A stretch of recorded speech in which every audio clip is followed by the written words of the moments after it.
Hello everyone and welcome back to another episode of the Wild Wonders of Southern Africa.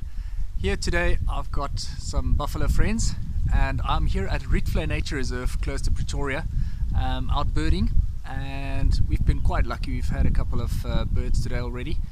It's a coldish day but not too cold, but as you can see there's some buffaloes here.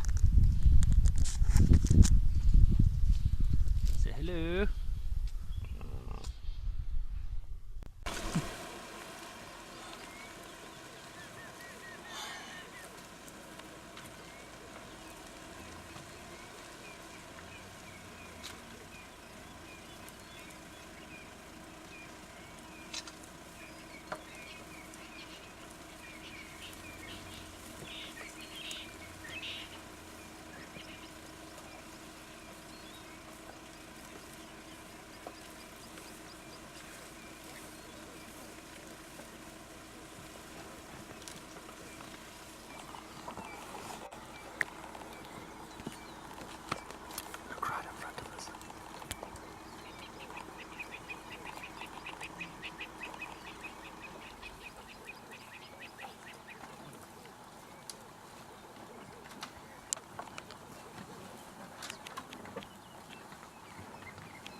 Hi guys, have a wonderful day. Bye.